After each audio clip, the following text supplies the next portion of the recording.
If you couldn't tell, I just recently started watching the exquisite Let's Play of Reggie versus Demon Souls. We can't be rated, we are D-rated.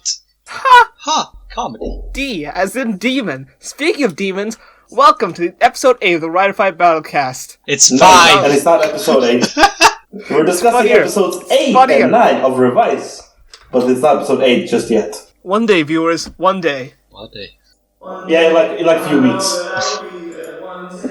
What do you mean 3 weeks? More like 6. That's still few. It's a month and a half. I'll be an old man by then. Family rest. Heaven and hell. Heaven or hell? Fight. Not... Shut up. Or as the Japanese say, Kazuko no Kyusoku, Tengoku to Jigoku. Man, you guys wanna play Strive?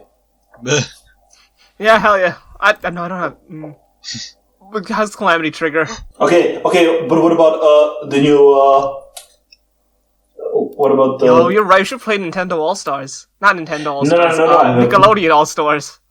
No, we should play Warner Bros. Multiverses, even though it's not out yet. Yeah, but what about the new Melty Blood? The new what? Melty Blood. I'm not playing unless Neko arcs in. What's a Melty Blood? It's a Tsukihime fighting game. What's a Tsukihime fighting game? Nasuverse. What's a Nasuverse? Fate. What's a Fate? Die. Yes. Man, this is sad. I just checked Reddit. I have 0 karma.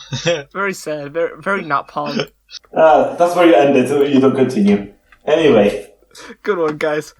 This is actually a way for us to introduce our channel subreddit. Yes, the empty subreddit of nothing.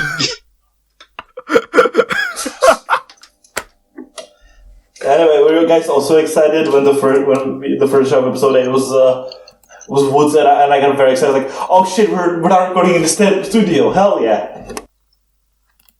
What's a studio? Okay, you know the warehouse, the toy warehouse? Oh, yeah? You also know that riverbank that we should see later in the episode. Yeah. Yes. The one riverbank from Double and from Gaim.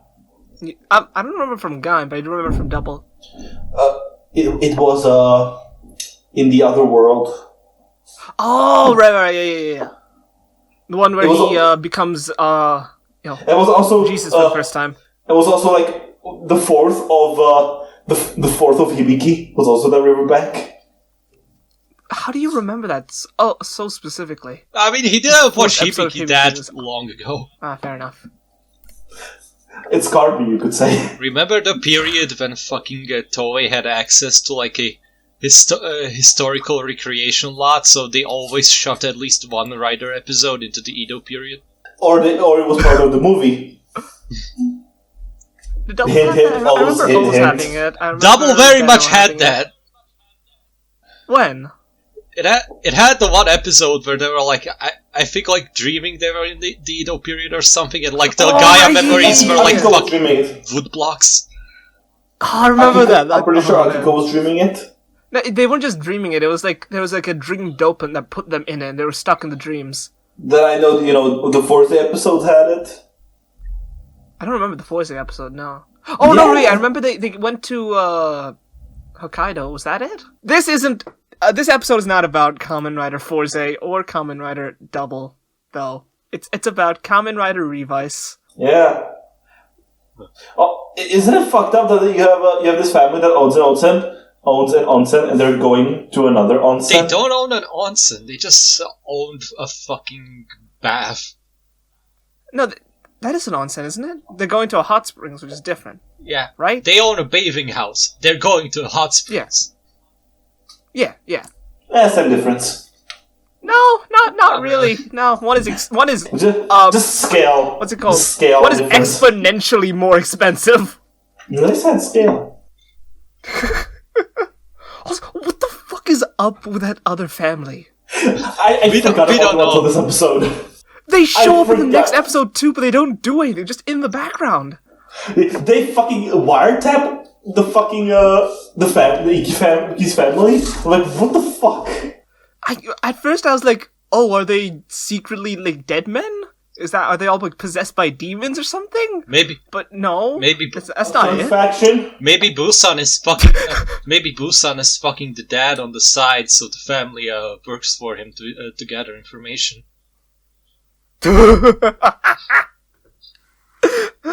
This is how Busan gets all his information. He has like all the people who go to the hot springs, they're part of his information network. Busan is the true villain. God.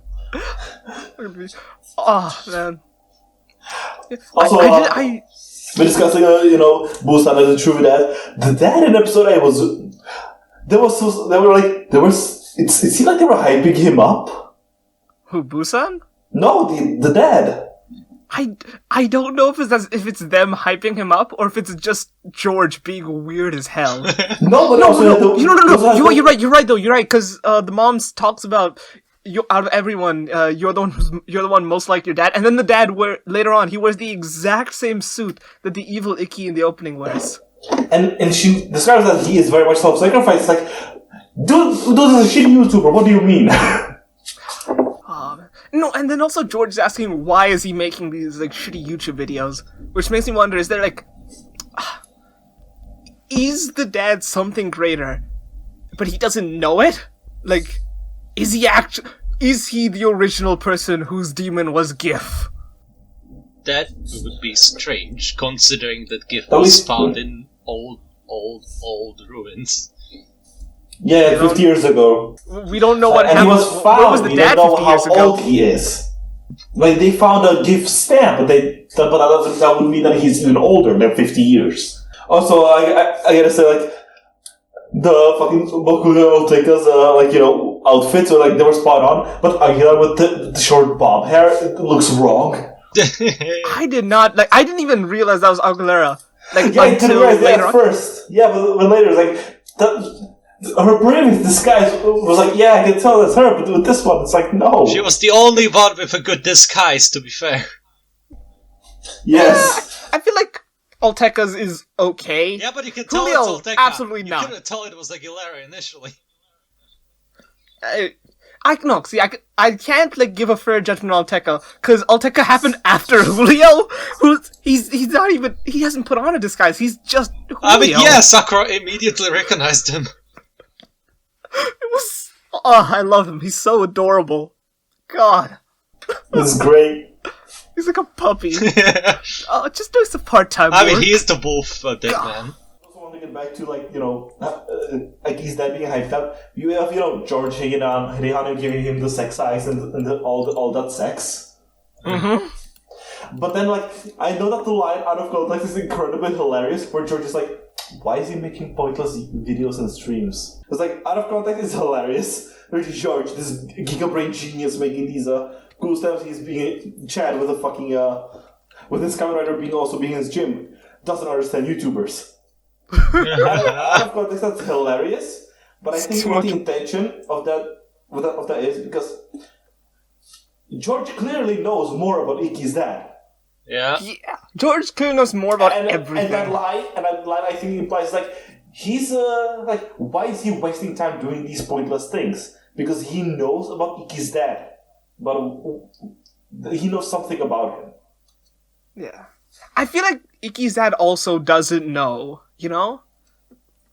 Like George knows something about Ikki's dad. What if this entire time Ikki's dad is possessed by a demon and the original dad experienced brain death?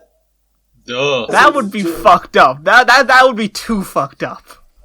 I think maybe it might just be like a thing with Daichi and Kaguro, like what's happening with them. Like how Daichi's so far into Kaguro now that at least Kaguro's saying that Daichi can't even feel what's going on anymore. Maybe not brain death, but maybe something happened to the point where Ikki's dad just basically mentally he just kind of shut down, and so his demon decided to take over for him. What if what happened? Have you guys ever seen a Digimon Data Squad? Maybe it's possible that it hasn't happened to him yet, but he's doing the stream so he can catch the moment it does. But there's it's I like how the show handles that because you can tell there's something up with it, but it's not at all obvious as to what is up. Best kind of twist. It reminds us of something that Kamen Rider shows has, and it's subtlety. Wow, it's almost like it's written by an actual writer. I like how you can immediately tell that it's Kagero and not Daichi, but not just based on his Yeah, face. the tapping was so good. I love that. I love it so much. But not also that, you can tell by his manner of speech and how he moves. Oh, actually, on that, I was looking at the wiki. Apparently, they have a specific thing in the script to differentiate Kagero acting as Daiji, and in the script, they call that K-Daiji. Yeah. That's a neat little thing. I mean, isn't Kagero just K-pop Daiji? I think I know that okay. I mean, it checks out. He summons his makeup. Which now that makes the lore of the outfit even more curious. So good. Because Daiji wasn't that surprised by having that outfit. Does that mean that when Kagero woke up, he saw that he already had this ready? So he put on the makeup at first, and then pretty much made a safe state on his outfit?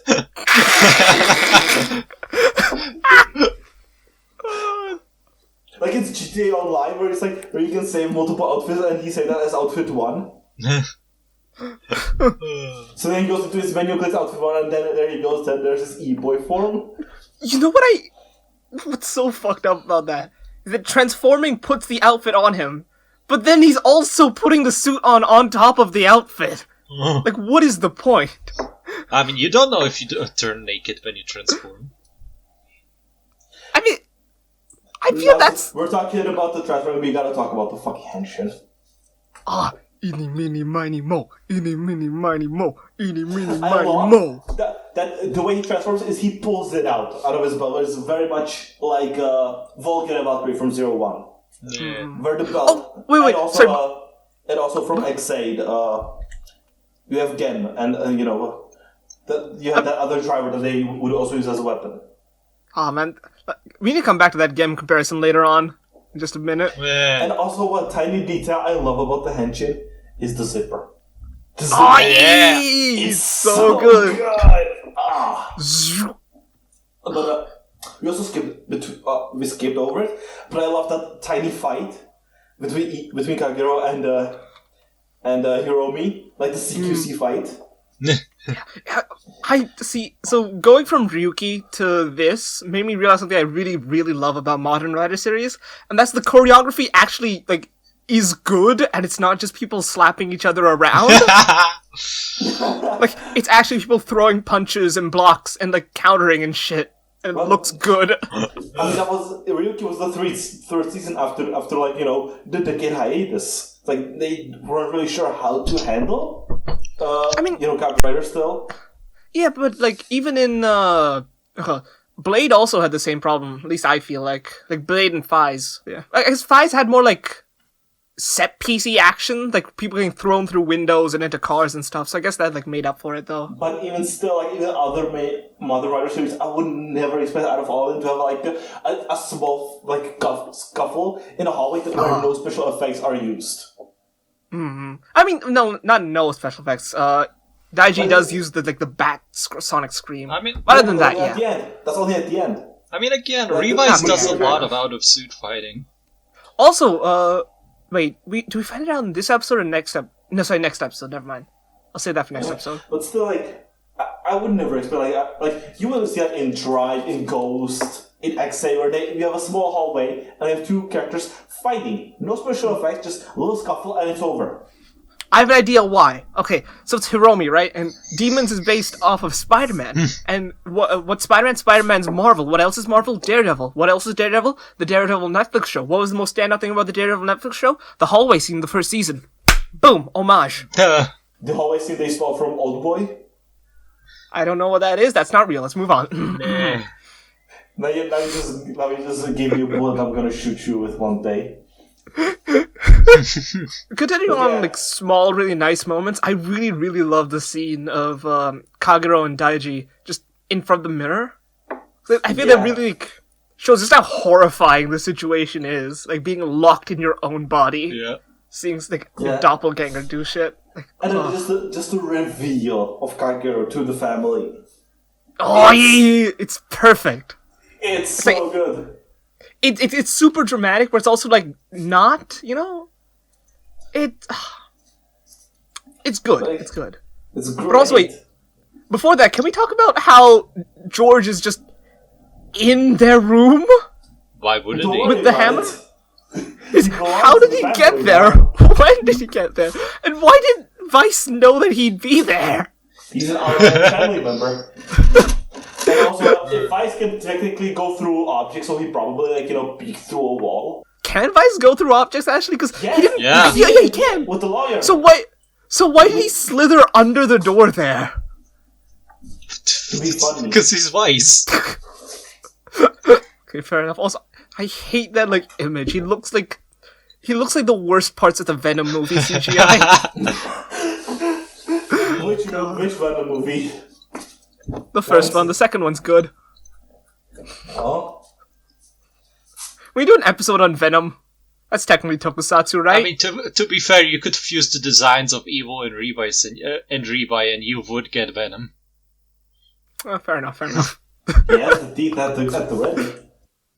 I'll throw in some demons and you get Carnage. Nah. Since we're at the fight, can you all talk about that, Hiromi, why would you decide your catchphrase to be your death flag? Yeah. Oh shit, you're right. It's like, come on, man, you survived episode 1 when you were supposed to die, but now your catchphrase is, even if I die. Motherfucker. Fuck. Oh no. No, he's the one ready to lay down his life the most, so he's gonna be the only one to survive at the end of the series. Joke's on you. I've watched Ryuki. I know that doesn't happen. That's not how that works. Sorry for anyone who didn't want to avoid Ryuki spoilers, I guess. But yeah. So we get to talk about the power-up for Revice. First we get the fucking hammer. Oh, yeah. I didn't expect what he would do, but the moment he slammed the rocks and suddenly a bunch of rocks appeared, that's not what I expected. It's a cool effect, though. I'm really wondering how the toy's gonna work, though. And then Is it just gonna randomly select a sound, or...? And then combining it with the fucking axe gun to create a sword, it was so cool. That was so X-Aid! Yeah. Oh, I love that, man. You know what? This whole episode is very X-Aid, with, the evil doppelganger controlling your body. Yeah. And then it's Uchu Kita! Hell yeah! Wait, where's George? What does he say? I like big Vice. I like a big, strong Vice. He's so chunky. I love that design. Thick. Okay, what the fuck was that pose? What the fuck was that pose they did? You know exactly what that pose was. I don't. What the fuck was that? That pose is what you call arms strong, Yeah. baby. Also, it has to be my favorite one so far. It's so explicit that they had to tone down the next one, so it just isn't. Kamakiro was disappointing. Okay, what, Oh, wait, also, before we go on. The Evil new form. Oh, right, yeah. Where you got Jackal. Zakar. Yeah. Yeah, he didn't. Where it's fucked up, he didn't get the skateboard, but he has more speed than the skateboard form. He didn't need to, he became God. It's funny how he didn't get the skateboard, considering that Gen was the one that frequently used Shakariki sports. Oh, you're right, he did. Also, what George said when he did the Uchuki Tablet was, here comes something unexpected. Which, what would that be in Japanese? Oh, wait, let me listen to it. Something Tenkai Kita. It's difficult to hear because there's two other transformation effects playing over top of it. But yeah, also I like about Chunky Vice in the Kong form or whatever it's called. It's you can barely see his face. So I say that again? I was too busy with George. That in the when they go to the Kong form, to the Forza form, you can barely see Vice's face in that helmet. And his eyes are just barely peeking out. It's so good. Yeah, and I kind of wish his tail was smaller, but it's just a small thing. Yeah. and then And then we have here he also gets a power up with weird fucked up CGI. Lines. Also, I want to mention, when looking at Kong Weiss, do not look at his feet. There are no feet. Don't look. Okay, let me go look at the feet. Oh yeah, I see looking it. at the Oh feet. no. Why'd you say that? What do you mean? What's wrong with the feet? I don't see it. Go to a shot where you can see them from the side. Okay, before we find it, I love the way they shoot when they show up the Kong stamping finish, where they both do the ground pounds, and then you get a first-person shot from Evil as he gets hit by the shockwave, which then lifts him up into the sky, which they then fucking both air fist him to death. Oh, I didn't even realize that was from Evil's point of view. Shit, that's so good. It's great. So, this feels like that has to be a reference to Punching Kong, right? Like Rocket Fist is Punching Kong's whole thing. Yeah. Oh, I don't get it. What's the thing? Look at the feet from the side. What he has? Yeah. What about it? You notice how the foot has a thumb? Yeah, monkey feet. Maybe that's not how monkey feet look. Yes, it is. I'm looking at monkey about it. feet. Monkey feet. This is a bad search, but I'm gonna do it anyway. Here's our foot fetish quota for the episode. There, see? Look. Monkey feet. Oh no. Monkey feet. But yeah, it's like I love the idea for demons is that where he, instead of just taking the animal and just having the animal form, instead it's mixing up the genes of that animal with his form. So here he gets fucking weird fucking legs. Isn't that how the kaijin in like original Kamen Rider were anyway? They're like mixed animals. After a bit, initially they were just animals. Yeah, but yeah, it fits the theme. I like it a lot. Yeah. But then Also, it's nothing I want to say. Then as the fight ends, it suddenly goes from it's midday to it's nighttime. It just fucking skips like 5 hours between the fights. Oh wait, sorry, but wait. Before we go on, I want to talk about the Kong form, like the remix form. It has to be the best one, just because most of it is just Vice, so it actually looks good and not like barely put together. I'm sorry guys, but like we've mentioned the genomics and we haven't talked about how fucking thick demons looks in those bottlenecks. Don't you? Oh god, I hate you! I hate you! I hate you! Die! Die! Die! Please! Please die! No. Also, yeah, I see it now. Switch to night. That's just the power of Kong. And You can go all night long. And then that final scene is so good. As just Iggy, fucking barely alive, just stumbles back to his family.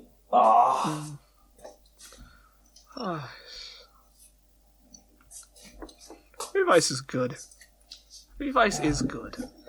Speaking of Revice being good, episode 9. Right to it. Before we move on, I want to talk about how fucking goddamn Oteka and Coolio really need to step up their game. Also, yeah, maybe remember, it's like, Coolio, why did you out yourself so early? Because they're still going to the karate dojo to spy on them. Oh yeah, right. You're right. I didn't think about that. That's why he doesn't show up next episode. I feel like the Julio thing here might be a moment of the writer having a I've only ever written novels brain, because I feel like if he was writing a novel he would probably be able to explain they decided that doing this assault here was probably more worth it than just having Julio continually spy. But hey, we don't get any of that context here. To be fair, technically, I guess Julio spying might have been why they knew they were going out in the first place. We know that's why they knew. They do? Yeah! Don't you remember the scene? I don't, no. Where Julio does his white boy kicks? Oh, right, yeah, okay, never mind, yeah, I remember now. I know that the scratch that is, just a how he screeches. What I was say. Episode didn't happen, but still. You gotta remember something from it. God. But yeah, now we can move on to episode 9. No, we didn't talk about what I wanted to because you immediately Kamen Rider derailed Revised, it. episode 9. Runaway Kagero. Igarashi brothers collapse? Or as they say in Japanese, Kagero Bosso. Igarashi Kyodai Hakkai? Okay, I guess we're not gonna talk about how it's just episode 8 and both Oteka and Julio got soloed by demons, but okay. Did they get soloed? Nah, I don't think they got soloed. They just stalled him, I guess. Yeah, they definitely weren't going full power. Until Lex showed up. Okay, yeah, so with episode 9, it's like... Yeah, you get everybody's moping around. It's like, okay, we need someone to fucking raise their spirits. But come on, man, making YouTube videos is not the way. You know, though. That's not gonna raise anyone's spirits but yours. Everybody else is still gonna be in the dumps. Man, I sure do love family YouTube channels. Don't you love family YouTube channels? Amazing. Great. Let's get off the topic. No. Yes. It's not like I've seen multiple videos talking about the family YouTubers drama or anything. What do you mean family YouTubers drama? Do you mean child abuse and child abuse again? Yeah. And animal abuse? Yeah. You know, I wonder what all the channels that have like a child unwrapping toys are gonna do when the kids grow up.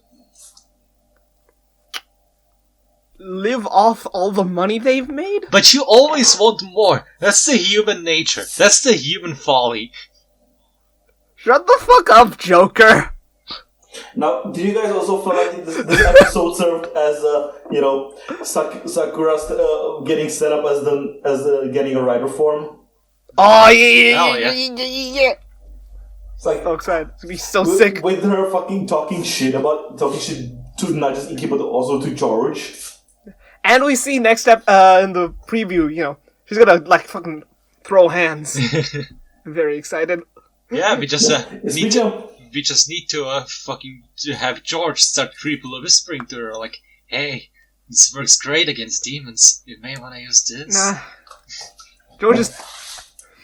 Speaking of throwing hands, then we see a Kankiro also throwing hands. God. This is all fucked up. It's just these 3 random people. Like, how did he even find them? So about those 3 random people, you should be able to recognize one of those actors, Meme. Yes, I did. They look familiar, but... one of the boys, right? Yeah, one of the boys, though you might be recognizing a different one than Meme. Shoot.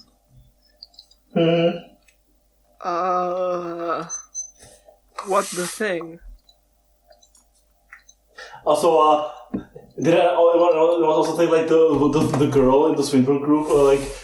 I don't know. I find her cute for some reason. Like design. Yeah, fair enough. Now, who am I meant to be recognizing? Like, he's wearing Banjo's hoodie. I can see that. Is that? No. It's a Banjo's jacket. I mean, one guy's wearing a shirt that's almost Asakura's. Though the guy with Banjo's hoodie you are talking about is the one you're supposed to recognize. Yeah. Is that Garen? No.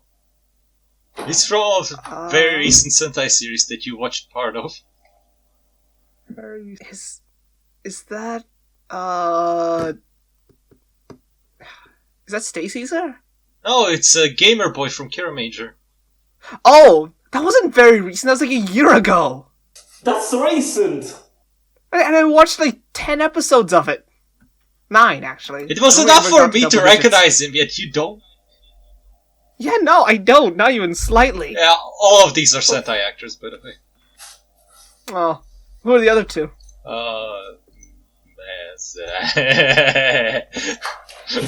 Moving on. We'll save that discussion for our first Sentai episode. Tune 10 in years next later. time.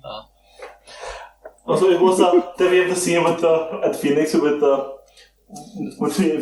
telling Iki to kill his brother, which it had some really good sequence of events where Iki said "No, I cannot do this. I cannot fight my brother." Wait, before we're going, can you just finish? I need to say just how solid of a bitch slap Daiji has. Look, holy shit! It looks like that. You know that video of the guy in the barbecue just slapping everyone? Oh, don't worry, we'll be talking about violence against women later. Okay, so I want to apologize. My brain is full of shit. That's not a gamer voice actor. The one from Kira Major is the girl. Fuck you. She was the green one. Oh, really? She looks completely different. I remember her very vividly, like her face. I guess not that much then. But yeah, While we're talking about Kira Major, it it is time to remind that the Pink Ranger in Kira Major used to play Kenan. Oh. Don't shut up. No. I know about that. Well, what's bad about that? Okay, again, I'm full of shit. She was not the green. She was the fucking classmate of Juru. God damn it. You suck. The what? You suck shit. What are you talking suck so about? much Shit. From the prologue episode, Juru's classmate. Is she only in the prologue episode? No, she appears later, just farther into the series. Okay. Also, you are the worst gaslighter I have ever met. I gaslight myself here, so shut up. Eat shit. Ay. But yeah. Wait, so when George pulls out all the... I love Sorry, that go sequence where Iki's like, it's like, no, I cannot fight it. He's my brother. I cannot. Then Hiromi comes in. Okay, I'm gonna take care of you. You're not responsible. And Iki goes, you say I cannot do this? You were just saying you can't do this. What are you talking about? I'm not saying you can't. I'm saying you won't. I'm not saying you can't. I'm saying you said you can't. Can we talk about all the stamps on the little thingy? The theme. Because, yeah, what all is there? There's Kamakiri. That He gets the mantis this episode. there's mantis, there's mole, there's another. I think that's like a scorpion one in red. Yeah, there's a Scorpio one. And there's another one in the back I didn't get a good look at. Turtle. Turtle. Oh, okay. Who do you think's gonna get those? Hiromi. Hiromi gets fucking. He gets mole, yeah. Both the turtle and scorpion he also gets. Oh, okay. I wonder what those are gonna be then. Scorpion was, I think X maybe? I'm not sure. Okay, but before we leave this scene, there's one moment where George gives the biggest sex look I've seen him do yet. And it's like for no reason. I need to catch it. It's because he's George. He has too much stored up sex. He needs to emanate it every now and then. It's like a pulse. Boom. Also, I got an Echo cameo just now. I'm gonna talk about it in a bit. It's like few frames after the sex. I'm like, look at this. No, that's just his neutral face. And then, like, as the scene cuts, like, the pedestrians getting attacked. You see it.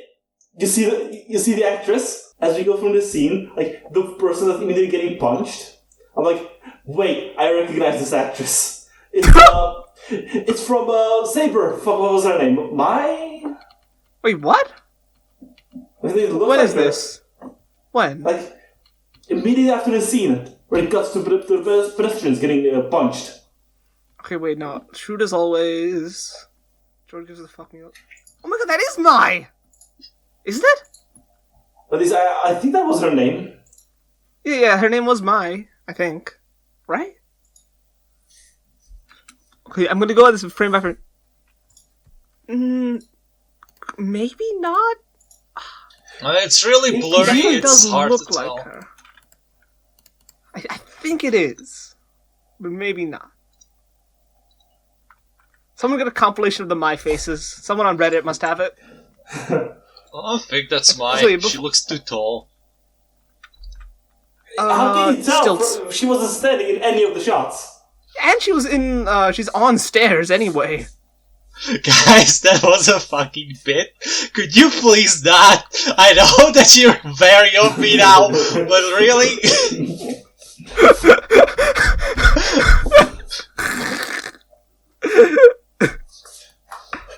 You've made your grave, now lie in it. You need to signal your funnies better.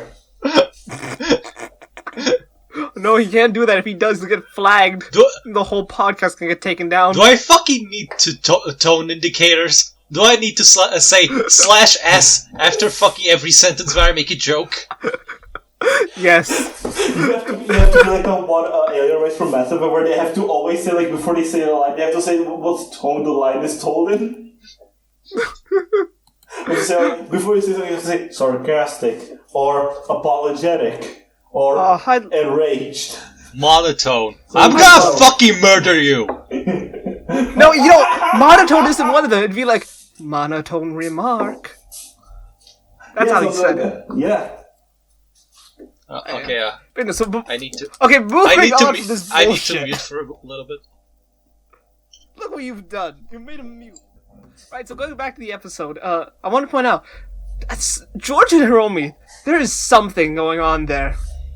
Like, I'm starting to wonder if maybe George is like, he's Hiromi's devil. I was worried you were about to say he's Hiromi's dad. No, not Hiromi. I didn't mean Hiromi. I mean the commander guy, the leader of Phoenix Tribe. Yeah. Guys. The guy with the jaw. Don't forget. #NiceVice. What? I thought you were gonna post the fucking tweet posted by Watanabe's actor. That's a photo of him and George's actor. It's like we like brothers. Yeah, it's like again the fight here is good. I think there's like since we know now that Ikki's very much focused on getting Daichi. It's like you go get him. I'll take care of the monster of the week. Quote unquote, take care. But yeah, it's like a nice. He almost beat it if it wasn't for Ikki. Yeah, but it's like getting like a Vice solo fight. It does feel like Vice is like slow. He feels like he's going through character development, which is really slowly, because he's way more like, what do you call it? Actually helpful and not a dipshit. Yeah. In this fight than he was like 2 episodes ago. Man, Vincent are coming for you. But are you getting the actual helpful, not a dipshit arc? I will not respond. Moving on. But but even then, I still feel like Vice might be the weakest part of the cast. Yeah, but though I will say the bit with #NiceVice was really good. I love how in the middle of the episode he just starting doing an ad for the hammer. It's so good. Yeah, I'm a superstar. Whoa, Ichi Daiji. And then we have the Mantis form. I feel like this is out of all of them, this might be my least favorite because now, I feel like the Gaim form doesn't really look that good. So I want to have that, but first I want to just say I really love Demons just going, Ikki, let me be your secondary rider, and Ikki just going, no. Daiji's my little brother. He sort of has that spot de facto. But yeah, I kind of I like the Kamakiri form. I do agree that like some bits of it do feel off. Like just being 2 colors, I think, is the problem with this. Yeah, like for Vice it looks fine, looks okay, but for Revy it looks kind of bad. It's because Gaim has so many colors on his outfit. That like only having 2 colors makes the whole outfit look kind of flat. I will say like it's because Gaim has like one very striking color and one very mute color. Whereas with Revy it's both very striking colors. That's true, but also Gaim has orange, black, blue, yellow, and then lighter yellow and gold. So he's got a real big palette there. But yeah, like as you said before, it's the least gay pose for like the transformation. Yeah, it's very disappointing. Pep, what the fuck? Why what the fuck? Again? Because we're talking about Gaim!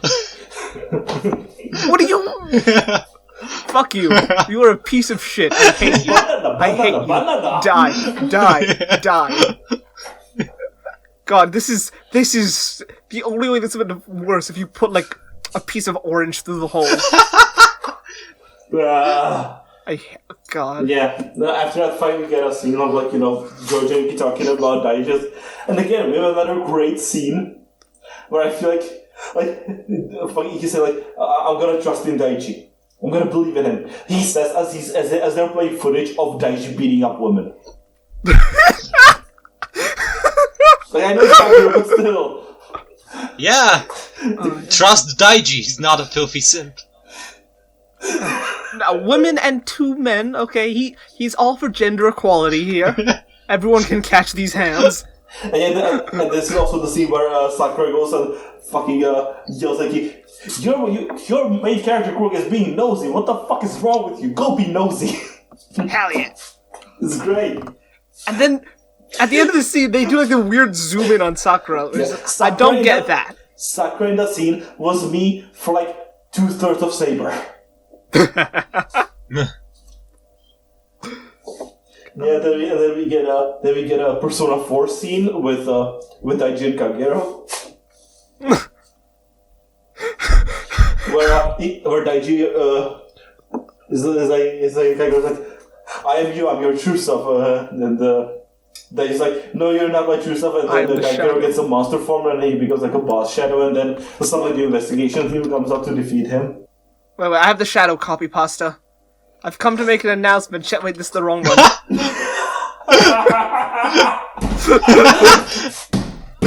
Why do you have that? It's funny. That's what fuels all my actions.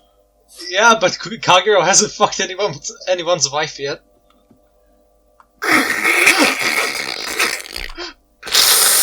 Oh no, oh no, oh no.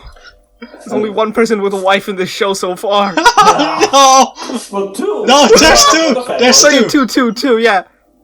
There's the other family. And we don't know how Busan is, we don't know how Busan's deal is. Busan is everybody's husband. I wonder what's the deal with this Does other George kid. have a wife?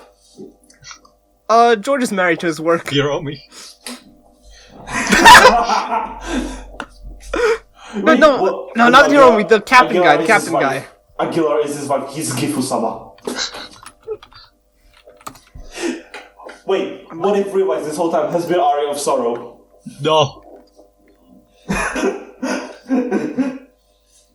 Here, Wakabayashi, that's his name, Wakabayashi. So who's George's son pretending not to be George's son?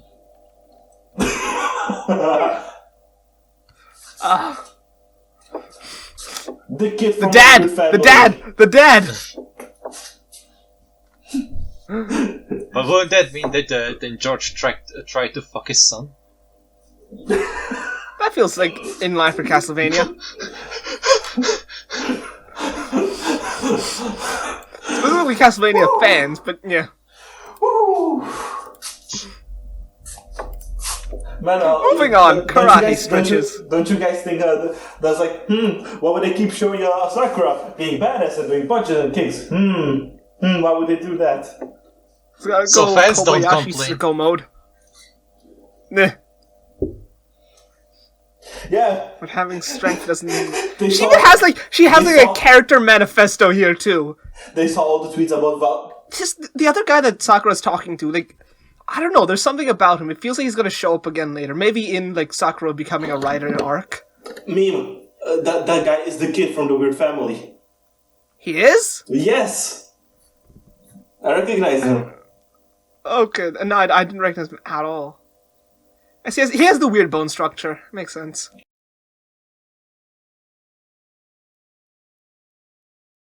Kamen Rider Dragon Knight is an American science fiction superhero television series that originally aired on the CW as part of the CW 4Kids program from December 13, 2008 to December 26, 2009. It's an adaptation of the Japanese tokusatsu show Tamara Ryuki. The second installation of the Kamen Rider franchise to be adapted for American audiences after Saban's Masked Rider in 1995. The series was developed in television by Steve and Michael Wang. Guess somebody wants to be eaten out of the window. Why is it just Steve? No, wait. Why is it just Steve? Where's the last name? Steve. Okay, wait, never mind. His name is Steve Wang. and produced by Jimmy Sprague through Adness Entertainment. The series had a sneak premiere on December 13th before its official premiere the following year on January 3rd, 2009. The series was dropped at the end of the year before its final 2 episodes aired. The final episodes were made available to watch on 4Kids TV website from December 18, 2009 until the series was removed in 2012. In 2010, Dragonite was nominated for and won the Daytime Emmy Award for Outstanding Stunt Coordination, a category introduced in the Daytime Emmys that year. The only way I will allow While searching for his missing father, Kit Taylor finds an advent deck, a special card deck that allows the carrier to transform into Kamen Rider, and utilize unique weapons and powers and uses it to become Kamen Rider Dragonite. He butts heads with Len, who serves as Kamen Rider Wing Knight, but the pair joins forces after Kit learns an alien warlord named Zevax is responsible for his father's disappearance and intends on abducting him and the entire universe to gain power and rebuild Zevax as a homeworld. Zevax tricks people on Earth into working for him by promising them whatever they want, or in some cases by fulfilling their fears and desperation. Okay. The joke has run its course. I will block you. The joke is done. The only way I will It allow wasn't you to keep funny. The joke failed. You've done this joke 5 times already. I'm gonna keep doing it until it stops being funny. It has already!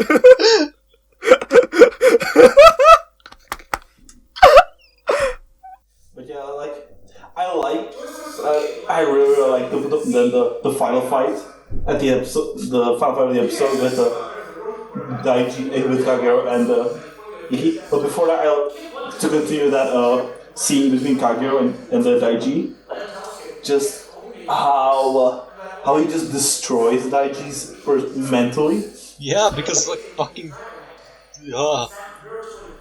I'm your shadow, the true self. Yeah. I mean, I feel like it's. I feel like it's him just abusing Daiji being a fucking scaredy boy. Yeah, which then we did talk for when Iki and I think was it episode 8 or episode 9 where they talk about when they were kids. And it's in this episode. Got lost. It's in this episode. But overall, over the series, you notice how Daiji Daiji has this moments where it's like, oh man, this is pretty bad. But if I fuck up, it's gonna get even worse. So I'd rather not do anything. Yeah. It's and then when he shatters him in the fucking pool, in the puddle, it's so good. And at the end of the fight, when Kagero is breaking down Iki, mentally, and then it's like, come on, attack me, come on, you can't do it, you bitch. And then it fucking ends with the Rider kick. Well, fuck you. Also, one thing we didn't talk about is how there are 3 Brachiosaurus deadmans. Clearly, referencing Geo's Trinity form. What? Yeah. I wouldn't know. I haven't seen Zio. Yeah, but you know about Trinity. You know why you know about Trinity. It's because you're not supposed to know about Trinity. I know about Trinity because of Agito and Akiva. No, Geo's Trinity form, where it was a fucking thing where it got leaked and then some dipshit brought it up to Shirakura. But I still don't get to, how is this a reference to that? Because it's 3 riders in one person. I still don't see it.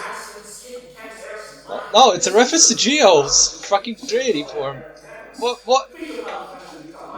We know that Brachiosaurus is the Geo form too. Oh, I didn't know that. And you also can notice how all the Brachiosaurus have 3 of the Deadman masks on their body. Yeah. I forgot about the fact that the Geo form is the Brachiosaurus one. If I remember that, then yeah. Anyway, that was Revised episode 9. Me have you finished talking about bullshit? Whew. So now that I've introduced you all to Kamen Rider Ryuki, let's talk about Kamen Rider Ryuki. But this is not a Kamen Rider Ryuki's podcast. It's about me finally finishing up Ryuki after almost 2 years. Wow, I can't believe that took you so long, Houm. What was the reason it took you that long? I finished Ryuki while you were in between Ryuki. I watched the whole thing. Meme. In the time it took... Damn, I didn't take more than... In the time it took you to watch Ryuki, I would have been able to watch all the seasons 4 times. Shut the fuck up. Silence. I have proof. I did watch every season in 6 months. You finished all of the Warriors games in like a couple months, okay? You're not normal. Are you finished with Tales of yet? No, I'm on like chapter 3 of Cold Steel. I haven't played it in a while. He saw that because he had to edit a nightmare. Yeah, like I had to slow down because I was fucking dreaming about the fucking trails and it was fucking me up when I was waking up in the morning. Jesus! You were dreaming about McBurn and Randy? Just me. I had a similar situation happen when I was playing through Assassin's Creed and it was in Unity. I mean, those would be nightmares. The funny thing was, Unity is the worst part. Like, imagine fucking waking up, you go to shower, and for some fucking reason, my brain is putting the Unity UI over everything. You're broken. You're broken beyond repair. But before we talk about Ryuki, we gotta actually talk about, Ryuki. Right, before we talk about Kamen Rider Ryuki, we need to talk about Assassin's Creed Unity. No, we gotta talk about, Ryuki. No, technically the Assassin's Creed movie came out, so technically it's a tokusatsu series. Assassin's Creed Unity would have probably been actually better if it was made in Unity. We gotta talk about, the context of when Ryuki came out. Because, you look at, Kuga and Agito, they were very much safe, very much what you would expect from Kamen Rider. When they were trying to revive it, was very safe. In its structure, in its plot. Agito may have been, very pretentious, but it still was very much that's a toku show. That's, what you would expect from, a Chura's toku show. Kamen Rider Kuga. You done? I am. But then, and what was the most, if you look at Kuga and Agito, never once in the script does it say the words Kamen Rider. Really? Yep. Damn. And the first, one of the first things you hear in Ryuki is what was her name? Yui? Yui.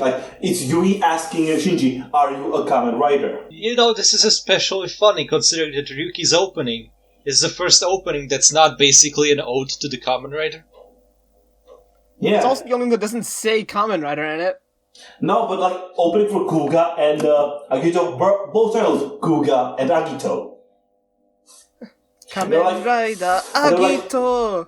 Agito Sales or something like that, it was like that. But Ryuki wasn't like that. And you see also in the opening, you have 2 Kamen Riders fighting. Or it sends, red flags. Something to say about Ryuki that matters, that I feel that this is, the show that didn't have very, there wasn't any question, for Kuga and Agito, at least from what I've heard of them, there wasn't really any question of, what a Kamen Rider was, In those shows, a Kamen Rider was, it was a hero, the general Kamen Rider stuff. But Ryuki really tried to ask what is a Kamen Rider and what is a hero, specifically with one dipshit. But I want to talk about that dipshit later. Ryuki was the Shoran's finally taking a risk. It's they were trying to do something different.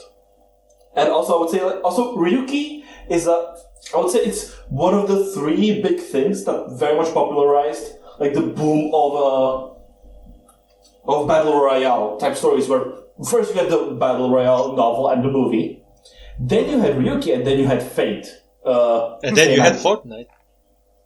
I can't believe you forgot your award-winning video game series, King's Game. Oh god. Video game? Did you say video game series? No, I said I might have said video game series. You need to lie down. I wanted to fake you. I wanted to do a little, like a feint. I wanted you to think I was gonna say Danganronpa. No. But yeah, because you had Battle Royale, which was I'm pretty sure the novel was in the 90s or maybe even earlier. It was the novel came out in 1999. was the publication. Then you had Kamen Rider Ryuki, which started airing in 2002. And then you have Fate Stay Night, which came out in 2004. In the space of 5 years, you just see this giant boom, like, getting bigger and bigger of Battle Royale type stories. Though I will say, like, but you can also tell, like, this was the early, like, of that genre. So, because for Ryuki being a Battle Royale, they don't fight with each other a whole lot. I feel the ratio of, like, monster to rider fights is pretty equal. No, I would actually say it's very much in favor of the monsters, of like the PvE fights instead of the PvP fights. No, the PvE fights, there's a lot of them like early on, but as the series goes on, you get less and less. Yeah, mainly as Ojo gets introduced. Yeah. He's mainly the one fighting everybody. He was specifically put into the. He was specifically. That's why he was chosen. Start fighting each other. That was the entire reason that Shiro put him in the game. That was his whole wish. Like, motherfucker was actually like, oh, if I win, the game ends. Okay, then I'll just win and wish for the game to keep going. And also, then like other things that made it like very much stand out Ryuki between anything previous that was Rider is main character. Where you have Yusuke Godai. Like, who is this very much... Really, you think about him, makes you smile. He's this strong and good guy with a lot of willpower, always there to save the day. Then you have Agito. Who's Agito? Yes. The fact that I was saying it was Shuichi. Where he also is very much the kind of guy that, first, like, he also is very much... I don't really call him struggle because of the plot of Agito, but he's always someone like he's always there, like, to help people. Like, that's the first thing he does, is always helping people. And Shinji is also very much the kind of person who's also like that. Who's also, like, he's all about helping people. But he's also a massive fuck-up. Agito is the most powerful protagonist in all of Kamen Rider, according to Charles Darwin, so, What? The theme is evolution. I don't get it. The theme of Agito is evolution. The theme of this podcast is... devolution.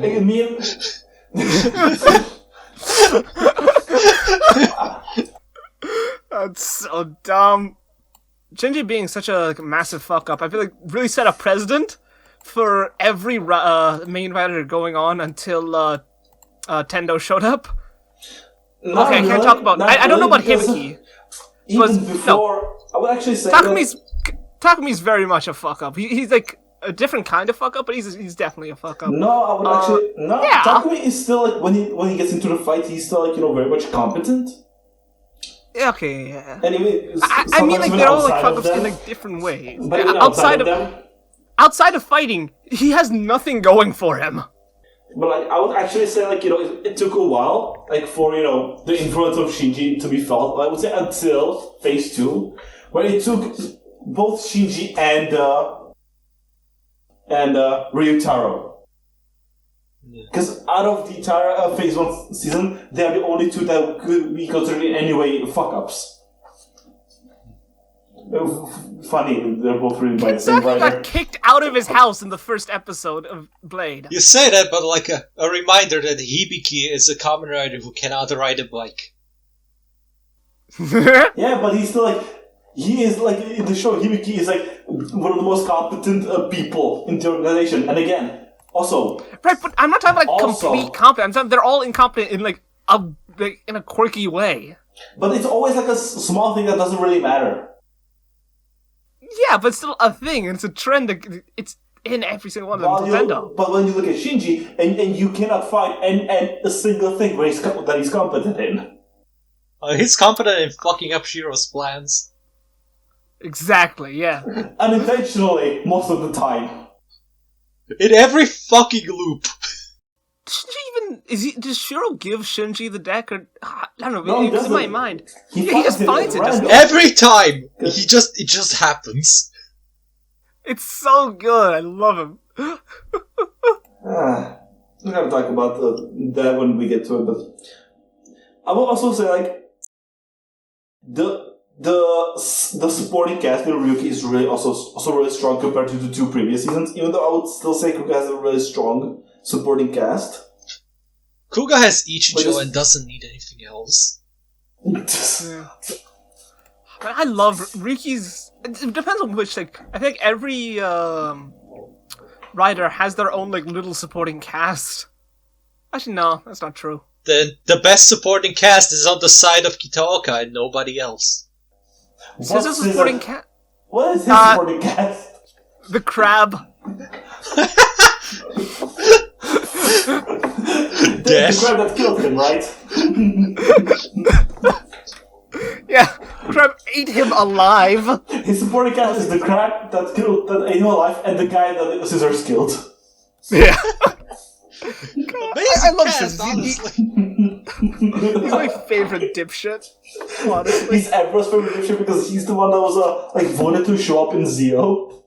Though I was like, well, I'm still not very much like it still kind of feels weird that, you know, I feel like overall there's not a lot of rider fights throughout Ryuki, but I still like its structure, its plot structure, where it focuses on you have 3 distinct arcs in Ryuki, where you have the one that mainly focuses on Shinji and Ren. That was the first one, and then that is until we get set up with the main cast, which is Kitaoka and Asakura, and then the 2 extra riders, which would be Raya and Guy. Which when they die, in the next arc they get replaced by 2 new, with technically 3, with Tiger, Alternative, and Emperor. And it very much, looking especially at Agito, this is much better structured. But now I think before we actually talk about more about the plot, I want to discuss the designs. How do you feel about the Ryuki designs? They're definitely very well-vented. another thing I really love about the structure of Ryuki is because just these 11 people beating the shit out of each other mostly again and again. They just know each other so well by the end. It's just so stupid and funny. 10 people, because 3 are exclusive to a movie. Don't forget Alternative. Yeah. I'm not counting. Sorry, I'm also not counting the first Alternative because he wasn't a character. What do you mean, the first Alternative? To be fair, you also shouldn't count Odin. So 10, right? Actually, no, what do you mean? What do you mean the first Alternative? Wasn't the first Alternative the guy that showed up way earlier in the show? That was from Ishiro's class. Wait, was that the guy? Was that him? Yeah, I'm pretty sure. Shit. Huh. I didn't realize. That's what happens when you watch the show over the course of 2 years. Oh well. Damn. But yeah, I like the helmets, most of them at least for Ryuki, but I'm not the biggest fan of the vents that they have all on their body, which I know that's for the bikes, where they get vented in the bikes, but the bikes play so little role in this show. It's what was the point? I feel the opposite. I absolutely love the vents as a design choice. The only one I don't like it on is the only design I don't like is Ryuki's himself. Yeah, I love the helmet, but the body looks like shit. Yeah, the worst part for me is the body has basically nothing on it. I love the undersuit where it's there are patterns on it. I like that, but it's not just a solid color. There are some patterns on it. Yeah. But the chest plate and the non-existent shoulders. The shoulders piss me off so much because at least knights have they're pointed inwards, so they make up for it. But Shinji's are curved out, so it looks so weird. God. Yeah, it just... Now, to be fair to Ryuki's design, he is the one that best reflects the durability of the Ryuki riders. Which is none. They're just fucking bunched up paper. I'm pretty sure, like, halfway through it, you can see the fucking chest plate falling apart. Like, the fucking survives are a big deal. But, like, if even Kuga in, like, fucking base mighty form could probably kick the shit out of both of them. Ouch. Dude, fucking... It's just a rising form could destroy even the survive forms. Well, you see, the difference is that in Kuga's rising form, he's rising. He's getting more powerful. In Ryuki's survive form, he's just getting strong enough to survive. Yeah, different baselines, different kind of upgrades. But the rising form is it is funny because you do not realize how he gets the rising form. Yeah, that's the funny thing. Yeah, get excited for when you are force you to watch Kuga. Yeah. So on the topic of the designs, I love Ryuki's weapons so much. Like I don't like how a lot of them have weapons and then they throw away the weapons to get other weapons that aren't the weapons that they call their weapons. I love the moments when Ren grows a brain and says like, "Hey, I could use the sword on this already, like that I used to hold the cards, and also the sword I summoned to dual wield." That's cool, but it's not a sword.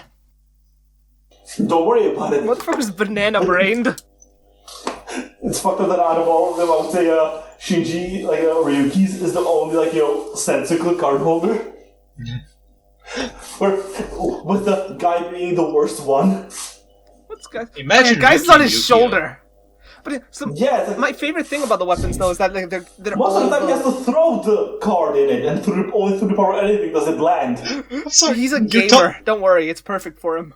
I'm sorry, you're talking about the card holders, and I cannot help but imagine the entire Ryuki cast in Yu-Gi-Oh! God. I heard someone describe Ryuki as what happens when a random fuck-up finds a cursed Yu-Gi-Oh! Deck. So, Joey Wheeler. Who would Joey... She has a lot of joy energy, to be You're fair. right, he does. Alright, who's Yugi? Raya. Okay, yeah, that fits. Who's Big Yugi? I think Ren has pretty big Yugi energy. I feel like the most... Yami Yugi, that's it. I feel like the most Wait, no, Yami no. energy is in Shiro. Yeah. Also, no. Yugi is Emperor. Oh, yeah. Which is sad. But you know who, sadness, depression, and tears. I think Kaiba is probably... Kitoko fits Kaiba pretty well. Either Kitoko or Oja. They're both odd. And you also know who Asakura is. Who? Bakura. Yeah. Yami Bakura to be specific. Yeah. Oh. Ay. And Merrick is Ryuga. No. I don't even know who Ryuga is yet. I mean, I know who Ryuga is, but... Okay, you say Kitaka is the funniest because then I imagine fucking Mokuba being a girl.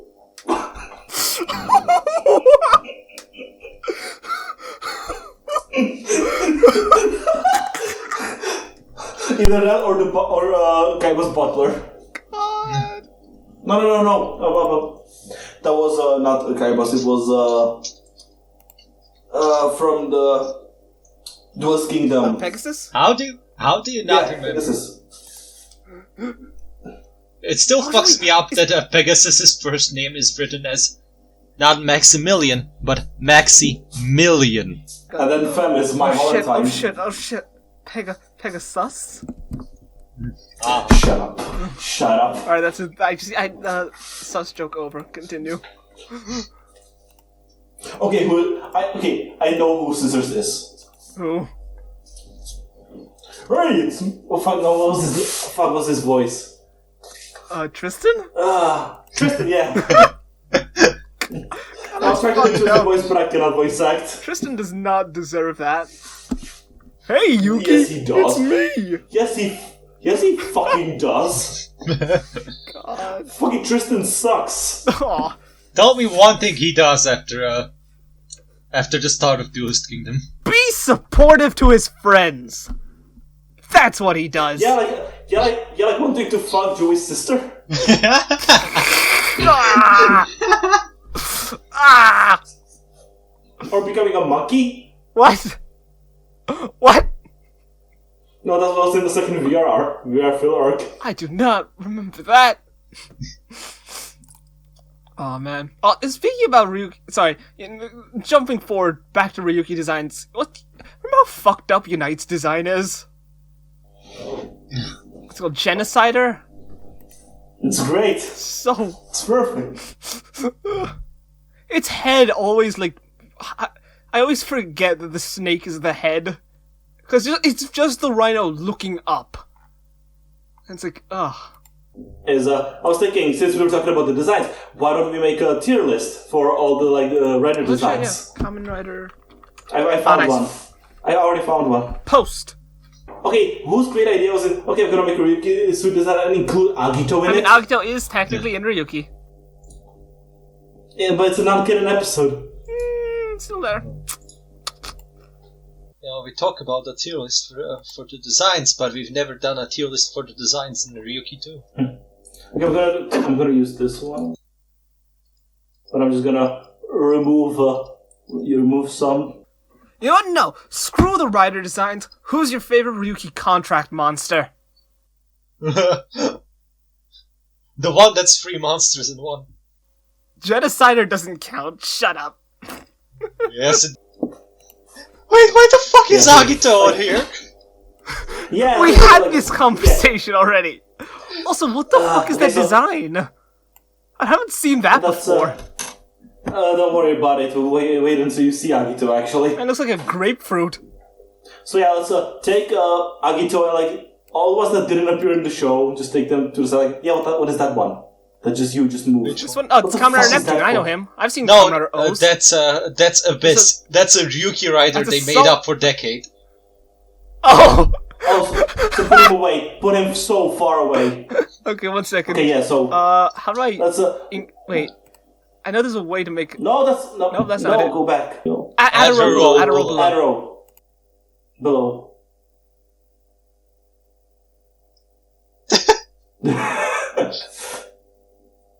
What the fuck? Well, huh? You added multiple ones. How do I remove this Delete row. There we go. Delete row. Also, change the color. You suck. You suck so much. Okay, fine. Where's pink? Suck. You have the mouse right over it. That's not pink though, it's purple. Or magenta. Magenta da. Okay, so put that there where it belongs. Decade dimension. So yeah, ignoring the ones... No. Okay. That's not in decade, just ignore those ones. So, let's start with... put Agito away. I'm gonna call them out and you're gonna move them, but put Agito away. Fine. So let's start off with... Kamen Rider Agito. No. Ryuki goes in C. Okay. Base form Ryuki goes in C. Yeah, I can agree with that. Or, Yeah. No. Shouldn't we rate blank form Ryuki first? Probably, yeah. Fuck the blank form, they're just monotone colors. That is blank form, they're though. the same. That's blank form. Wait, what should I call it? Arrow. Just D? The Saber special episode dimension. Just D. Just D. No, the Saber special episode dimension, aka they don't exist. No.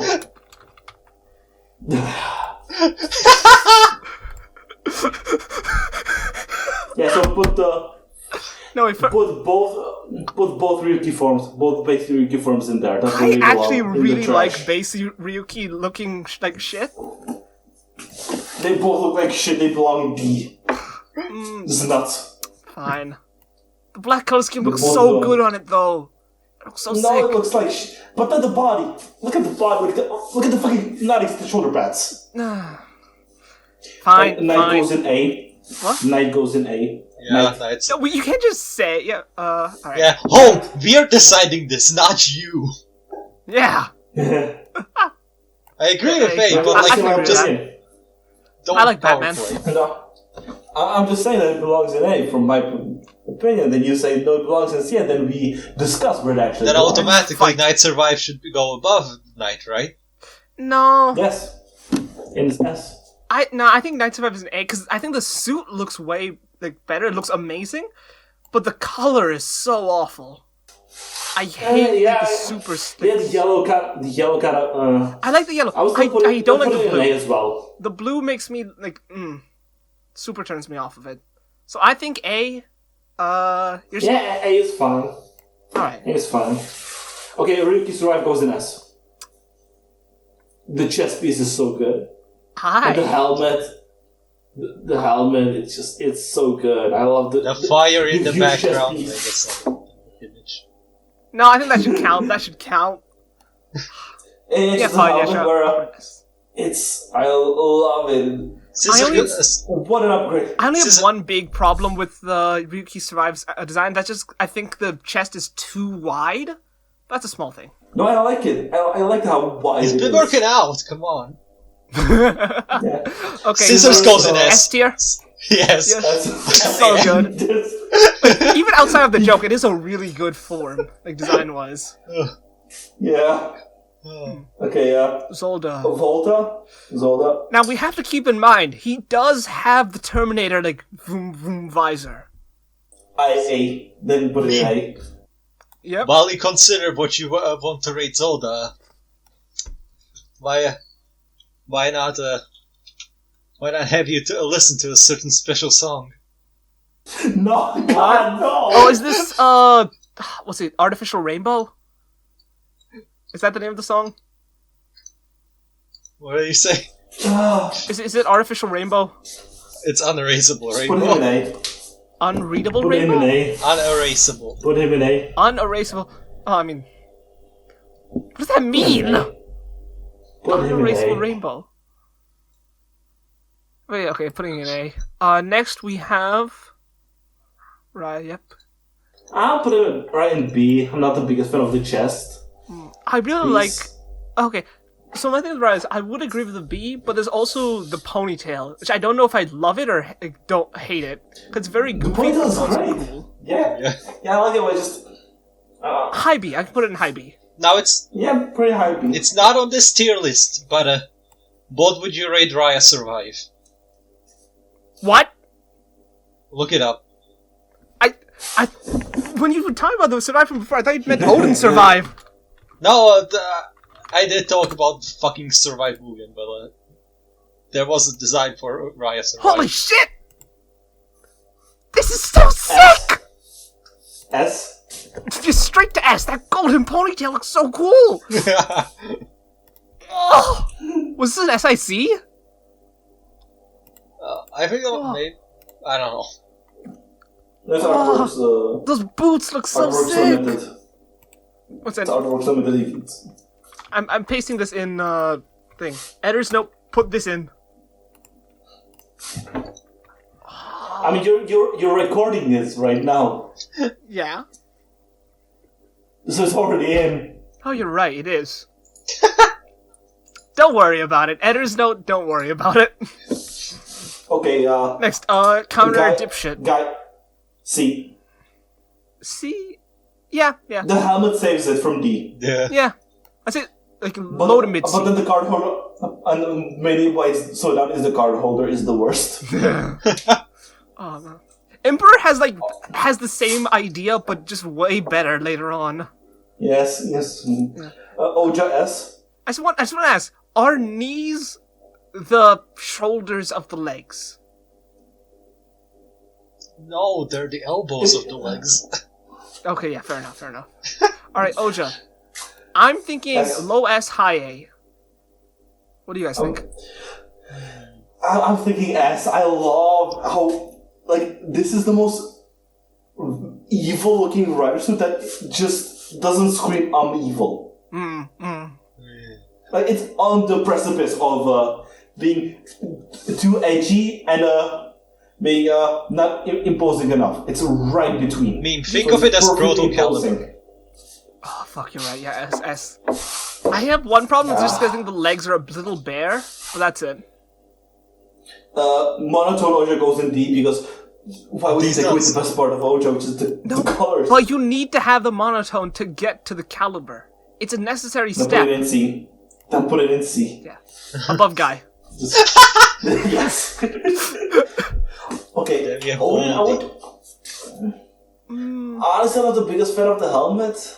Alright, but his whole aesthetic, I think. Everything It's surrounding good, him but is just really good. High B? Yeah. High B. Kamen Rider bigger dipshit. Tiger. Yeah, Kamen Rider bigger I dipshit. like Tiger's design. I like the big claws. Oh yeah, no, his design is really great. I love it. I love it especially because he's the bulkiest, other than Guy, he's like the bulkiest, like biggest looking rider. But He's bulky, but he can. His arms are so fucking big. Yeah, but the actual like person who is Tiger is the smallest person in the cast, I think. Like Tojo is tiny, especially like when he's standing next to Sano. It still fucking gives me a retroactive stroke that his name is Satoru Tojo. Alright, so where are we putting him? Being smaller and being smaller looking, then Shinji should be a crime. Low A for anti-hero. Oh, good, that's a good one. Low A for quote unquote, anti quote unquote hero. 1 second.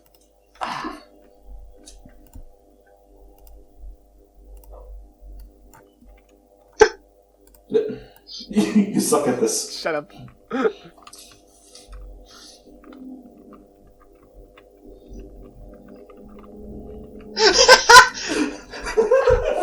Wait, this doesn't look like it makes any sense. 1 second. You suck at this. There we go. What's his color? White? There we go. Boom. When you think about it, Tojo True is the whitest boy among the Ryuki cast. Okay. Alright, so is this... Okay, alternative. Yeah, this is alternative. I like... Alternative looks like a fucking edgy biker. He looks like what I Isn't that your imagine the thing, guy Houm? from Blade would look like if he was a writer. Yeah, that's why I like alternative. This guy's like a biker that's like very much... That's like... He thinks he's really edgy, so he edited his bike, biker outfit to be this bullshit. I've heard it's meant to be like inspired by Super 1, I think. No, that does not look like Superman. What the fuck? Wait, that looks like an ant. What the fuck? Looking it up. The difference is here we go. The older Kamen Rider riders such as resemble the older Kamen Riders such as V3 and Super 1 in terms of appearance. Did they fit? How the fuck does that look like Super 1?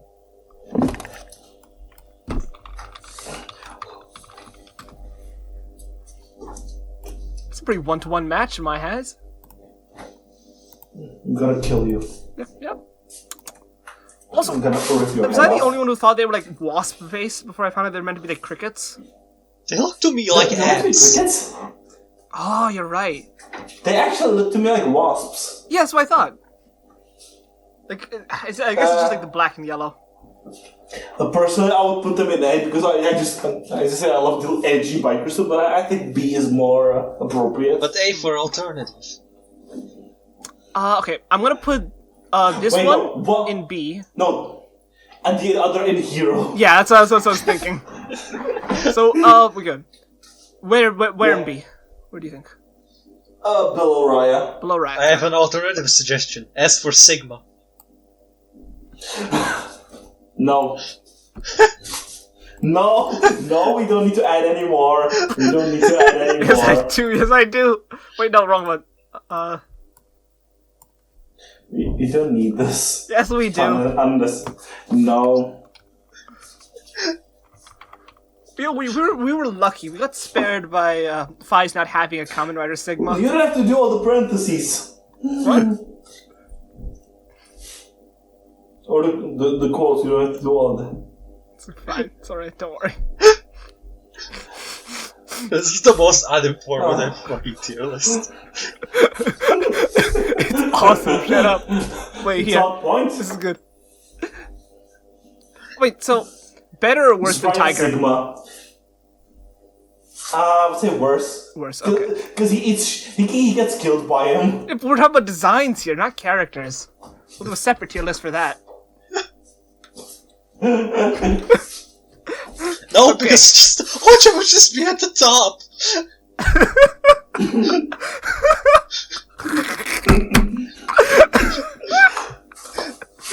Okay, moving on. Okay. S. Remember, it's design and not character. That's what I'm talking about. I know, I just want to make sure with you. Remember that Houm wants Emperor for his fucking design. Oh, you're right. Emperor is my favorite design in all of Kamen Rider. Okay, but where? I just told you. What? The Emperor is my favorite design in all of Kamen Rider. Okay, so I'm gonna put that right. Ah! I mean, Yeah, personally, I'm a here. bit weirded out by his events, how they're all fucked up, but I love that so much.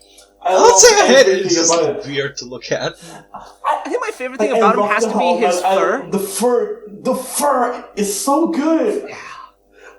The horns on his knees. And also have like the Thai kickboxing stance he goes into whenever he fights is so cool.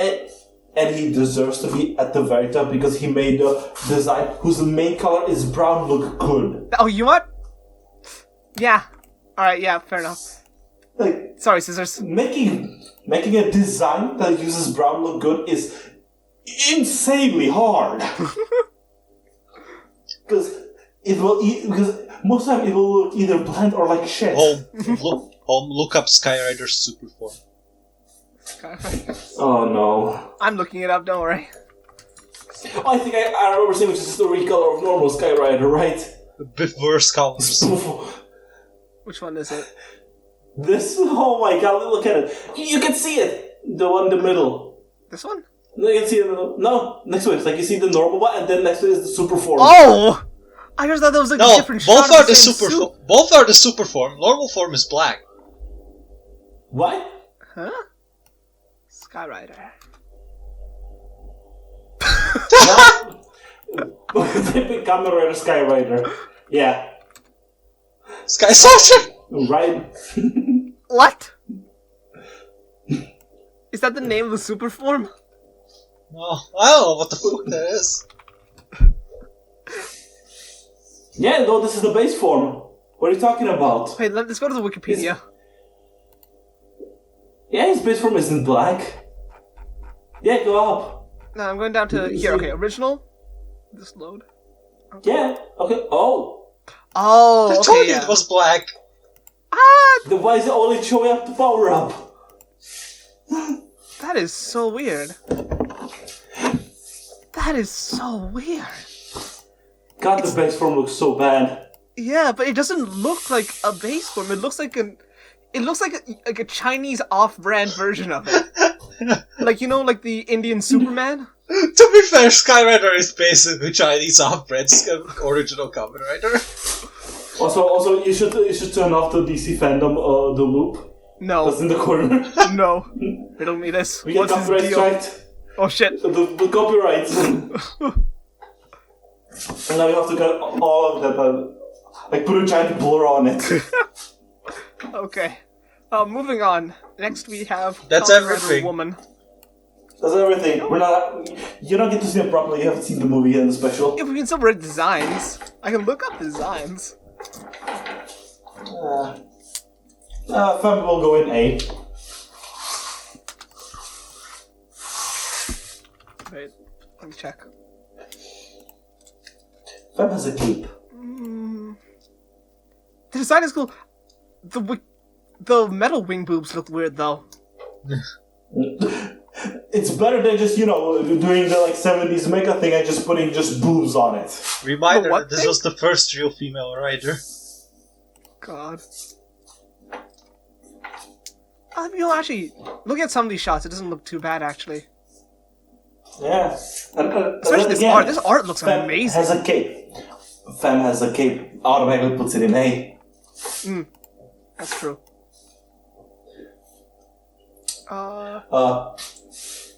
Fellow cape users or where? I would put it above Survive. Above Night Survive. Yeah, I can see that. Yeah, I can agree. Speaking of... Now, Ryuga should just go where fucking Ryuki is, right? No, it should go No, higher. black is such a sick suit color. It's so the color scheme saves it, and then there's the shot where where the eyes are lit up. It's try to look it up. And then this should be S tier because clearly he can just copy everyone else's designs. So no, put that motherfucker in B. fine, but lizard, at least a Sigma. Top B. Fine.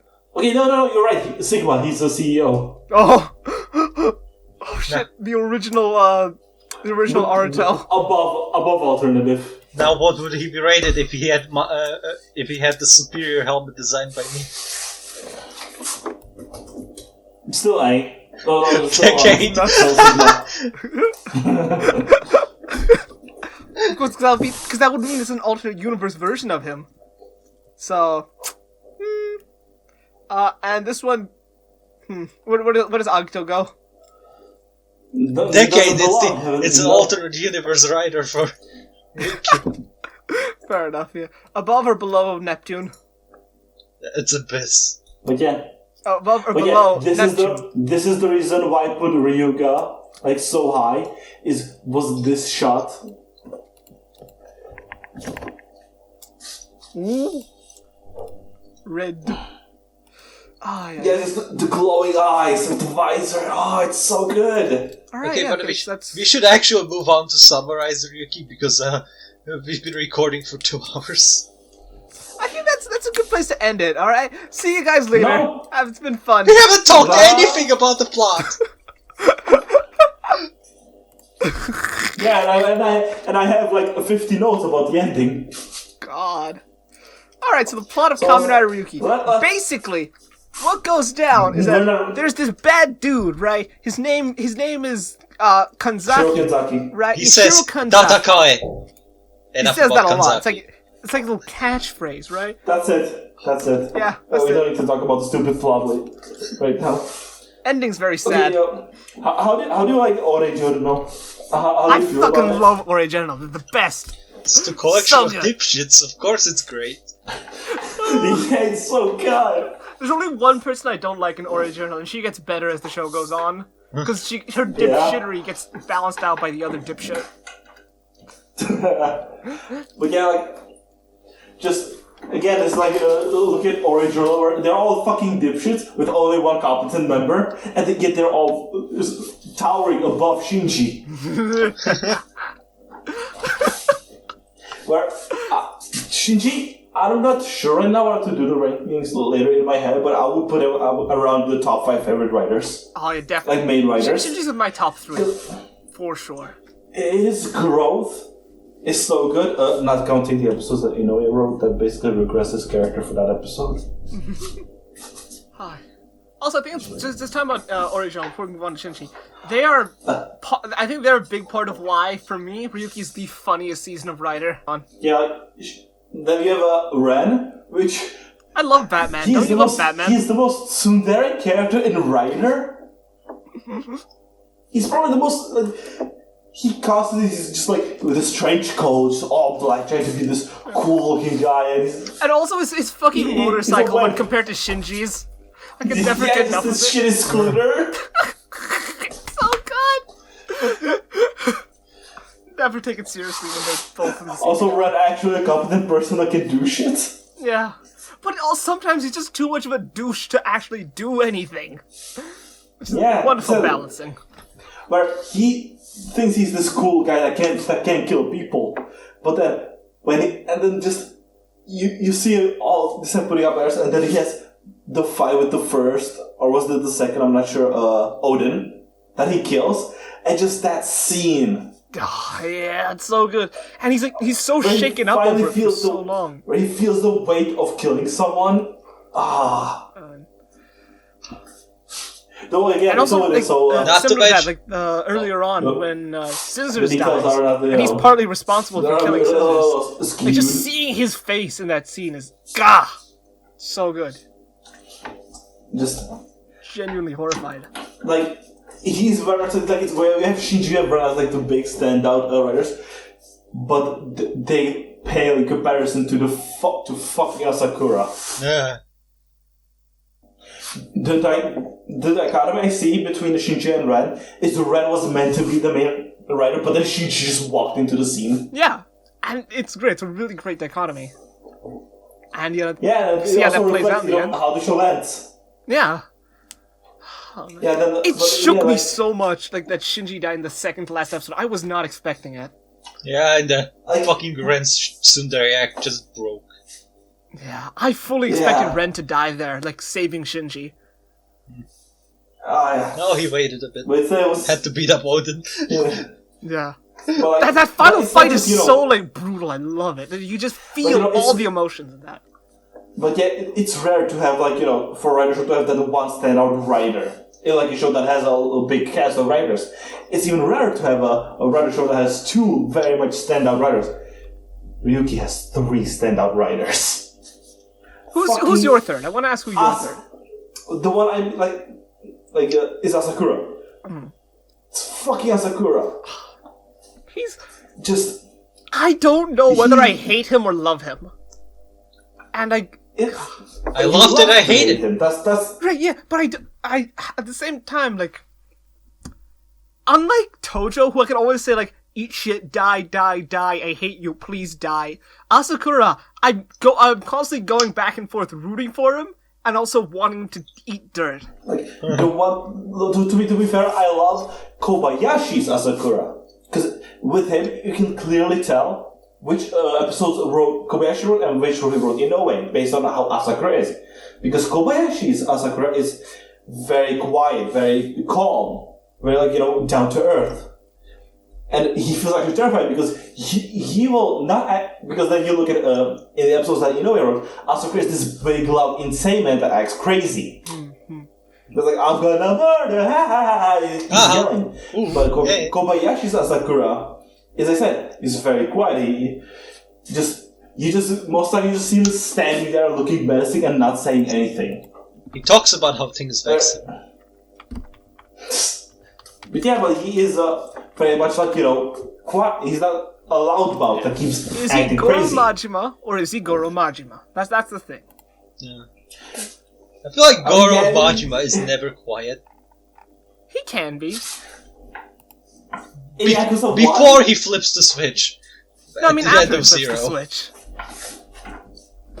like, you look at Asakura, and then you look at Majima in Yakuza 1, and you can clearly see the dots Yeah. line up. I'd less dots, more, snake scales. Eh. I mean, you can see his jacket on Goro. Yeah. Yeah, they let the jacket, and they also, though it would come much later, they also like a pretty long object that they beat people up with is just Asakura had a pipe, and much more later pick up a bat. Well, Or earlier. Asakura had that thing, the bike. What was that thing? It was like it had a bike shaft, but the actual thing of it was like I don't even remember what it was. It was weird. Yeah. He tried to kill Well, Tojo with speaking it. of, well, yeah, speaking of the other, writers of Scissors, the biggest meme in Ryuki. I think we can't skip the scissors before talking about the tertiary writer of Ryuki. What tertiary No. writer? There's just comedy, man. Now, I wanted to discuss them, how, as they appeared, because I was talking about the 3 What do you standouts. mean, right? as Let's they just appeared? skip right to Asakura. I'm just talking about Asakura. I want to move out from Asakura to the other writers. Fine. Okay, yeah, scissors. So as I said, Scissors is the biggest meme who just shows up and dies. Yeah. And then gets I have- Shows then up, is fucking evil, and then voted. dies. And then fucking 17 years later wins a poll. Yeah. I don't love how Scissors has the now most, they- base wish out of everyone. He just wants to do crime and kill people. That's all. And he gets his wish. So, He truly is the Yeah. He truly is the end of the police arc we have had since Kuga. The Kuga, police are competent. Agio, police are not competent. Ryuki, police gets eaten. And then Faiz, police is actually fucking evil, what the fuck?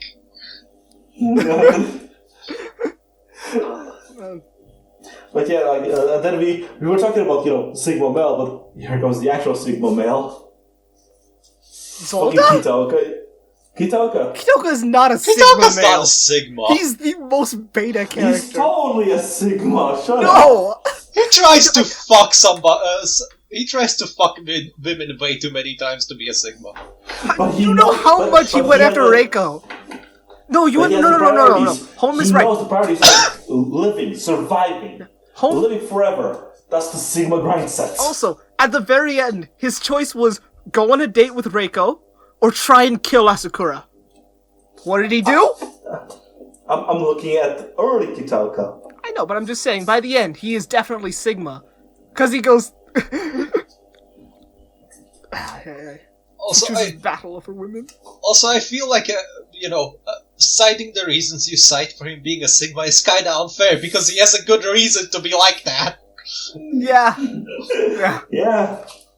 Yeah, it's fucking... Sigmas are like that to cope. Fucking Kitoka is like that because he's fucking dying. Yeah, he's I got think the anime illness. Kitoka's kind of the most, I guess, tragic writer, because he's the only one to whom the battle is actually life or death. Yeah. So it's like, Yeah, because of the fucking anime mom illness that he got. the what? The anime mom illness. Fuck you. That's not... And also, I think It's accurate. he's also It's accurate. put up a rank as far as characters go because Goro's there. Yeah, Goro, which Goro it's is the fucked up because most precious boy. So good. It's fucked up because whenever that actor shows up, he's always the best. In every show he's Excuse in. me? Have you watched Kamen Rider Kabuto? Yes! Yeah, he's great. Fine. I'm gonna save that for future content. He should have been the B, but don't worry about it. Okay. Yeah, so moving on from Zolda, who gets introduced next? Is it Guy or Raya? I think it's Raya. Raya is really fun because he's like the only person.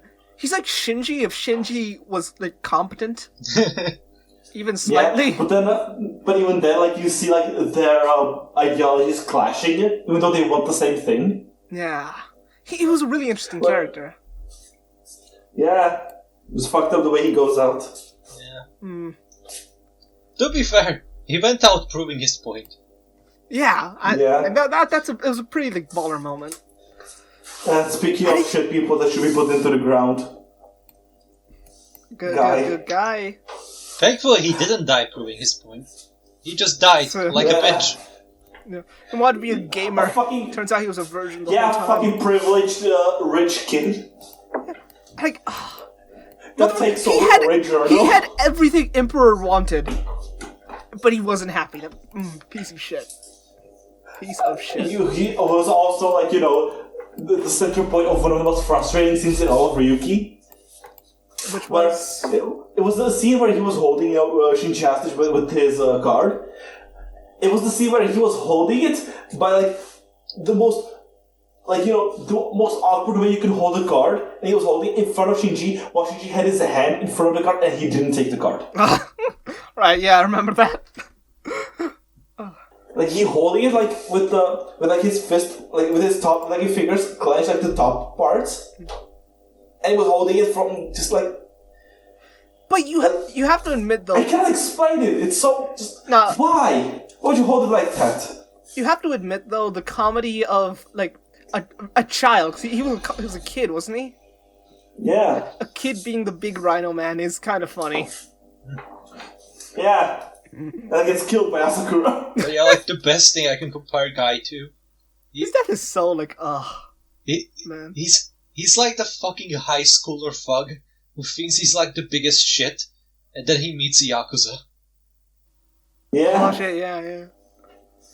He's like the gameplay of Lost Judgment. Yeah, and then we replace this shit kid with two dipshits. You have to feel bad for him though. He goes out just as a meat shield. Like, yeah. The only person Zolda ever killed, and he didn't even really kill him. Yes. Reminder: Zolda has a finisher called End of the World. that never hurt anybody. I want to talk about not hurting anybody, but afterwards, when we circle back to Asakura, something that really pissed me off. Okay, so who gets introduced next? Then we have, I said, like, talking about the two dipshits, which is Tojo and the teacher, Kagawa. Oh, you forgot about Alternative. That's Alternative. No, he's Alternative 0. I got them as one, also, they said. Like, there was the other guy that was a classmate with Shiro Kenzaki that was very reluctant in helping with the investigation into Shiro, and then just kind of wound up in that group and then died. Yeah. Like, he gets... Like, he's a pretty non-character that gets killed by Tojo. Yeah. Which is a kind of a running theme if you think about it with Tojo. Tojo is such a fucker. Everyone he kills because they weren't expecting him to kill them, because he's such a dipshit. And then he gets exactly what he wants when he dies. Yeah. And completely unearned. I don't know if it's unearned. Like, he was a hero to that guy and his son. Yeah, but he was the biggest dipshit in the world the whole time until the last second. And I was like, oh, he's a hero. No, but the story isn't celebrating him as a hero. The world, the society is treating him like a hero for what they know. And yeah, it's fair. And like, sure, he may not be a hero, but that one act, he was able to be a hero. He was a hero, but he's not a hero, you know? Look, unless that kid goes and cures cancer, there is no equivalent exchange there. No, it's not about equivalent exchange. It's just that, like, I don't know how to explain it. I was very satisfied with how it ended, and I was pretty happy with it. No, like, there was one character that, like, end that I wasn't satisfied with, that was Tojo. I like Tojo's ending. I do wish he had been, like, injured or something by Asuka, and it wasn't just, like, he randomly... Like, the way I'm not fine with it is that he had no right to get his wish. He had no right to, like, be a hero. Like, that was... For how much shit he did, how much of a pathetic little bitch he was the whole time, he had no rights to get that ending. Yeah, like, Emperor was denied his wish, so Tojo getting his is fucking upsetting. And yeah, talking about Emperor. I love his design, but I also love the character. We just completely skipped over Kanagawa. Yeah, Kanagawa, but it's like, I say... Like, I wanted to, like, I like Kanagawa. Transitions, but anyway. He was a bit of a dipshit, but, like... He was a dipshit, and all, very much like, Ren was putting on airs. Yeah. And a bit like when it was like, I'm a true hero. But you could tell that he, I don't know. It felt like he regretted that, like, decision to sacrifice his family. You don't see his face, just the way the suit actor played it. It felt like he was relieved when Shinji saved them. Yeah, he lost all the money he invested into the family. God, shut up. I like Kanagawa. And then, back to the point I was talking about, which was Emperor Mitsuru Sano, which it's fucked up. He was only in 5 episodes. Oh, was he only in 5? Yep, only in 5 episodes. Shit. That's weird. It's like, I feel like out of all of them, he got the shortest end of the stick, both in universe and out of universe. But he got the most memorable death. Well, second. Yeah. Yeah. Second. It's like, I wish he was there for longer. Because I like the character, his bit of just being like, it's like, I need the money because I'm fucking poor. So I'm like, he's the guy that's like, that his only allegiance is money.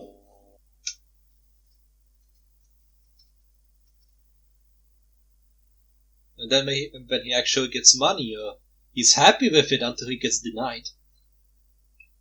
Yeah, he's the kind of character that was consumed by money, and you can see it. Because even later, when he has money and he's happy, he still doesn't know how to handle the money, how to use it. And everyone talks about how especially with Kitaoga, you have the scenes where just like he doesn't know what to do with the money he has. And the death, it was both so great, but like it's the most upsetting one because he deserved better. While we're talking about the deaths, I think it's best that we round up the 3 last deaths that happened in the last episode, I think. Second to last. Yeah. Actually, no, yeah, right, last. Which is Well, we can't skip over Shinji. Those were all. Yeah, all those deaths were handled perfectly. Kitaka dying in the office, Goro dying in his stead with his fight with Asakura. Asakura dying while fighting the cops. I especially like the part where when Goro fights Asakura, like you can actually see that his fighting style is different. Because like Kitaka always fought from range, kind of like a pussy, but like Goro was like full frontal CQC. Because he actually knew how to fight. Yeah. Yeah. It's like all of this ran perfectly, like Shinji dying like by protecting a child and just fighting to his dying breath. And then Ren dying as he fulfilled his wish after getting beat up by one of the worst final fights in Rider. What? That wasn't that bad. I liked it. No, it was pretty bad. Like the location was bad. I really liked it being in. Not as bad as Agito, but still pretty bad. I don't have any reference for Agito, but I liked it being in the Kansaki household. There cannot be a final fight as bad as the Agito one. I mean, Ashfall was really thematic, and even if the fighting itself wasn't too good, everything surrounding it was amazing. The music, like Kanzaki's whole final, like Kazaki like dealing with the memory of his sister, and like the mirror shattering and all that. It was so good. I loved it. The ending, because I like the ideas behind the ending, where it's like where Shiro has been going for loops upon loops of trying to get this Rider fight to go in his way so that he could save his sister. But every single time, Shinji is there to fuck it up, to get in his way. And at the end of this loop, he finally gives in and undoes the Rider fight, thus reviving everyone so that Shinji is alive, Ren is alive, everyone is alive. Kitaka is still from dying from the enemy Mamba, Elizabeth, that's beside the point. What my problem in the ending is that it's not at all conveyed in any way that would make sense. I don't know. I understood it when I watched it. Memes seems to have understood it, so this seems to be a you problem. Like, it felt like it felt like the dead spirit of Yui and Shiro when they were talking was like. I feel like I was missing context. Like I was missing something was supposed to be explained earlier that wasn't explained at all. And it's not just me because I've been like going through like some discussions like there's available, but also like written discussions about Ryuki, and there's a decent amount of where they just like they offer that the ending was poorly explained as to what actually happened, and even though like.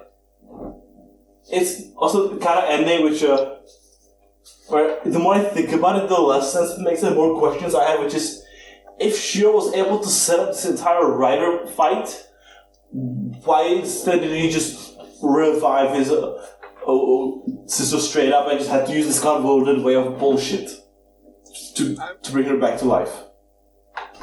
I mean, you don't know how he set it up. That's the problem.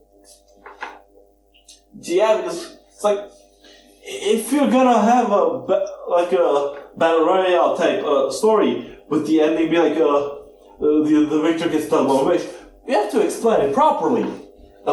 Fate did that really well and very simply. It's like, yeah, there's this holy grail and that thing grants you the wish. It's a magical thing, don't worry about it. That's it. It's like, yeah, it's like a magical artifact that grants wishes. Immediate, simple. You know what's happening. But with this, by having a person be the mastermind behind it, you have to explain exactly how they did it, and that doesn't happen at all. To be fair, he didn't create the mirror world. He just created the vents. But still, it's like there are so many steps missing. It's like how he did it. How the fuck is he confirmed that he also exists in the mirror world? How that... What?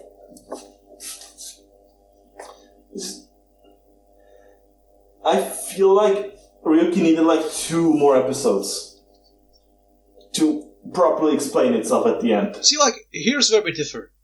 I don't miss that context. Sure, it would have been nice, but I still get the ending. I still get the, like, impact of the ending.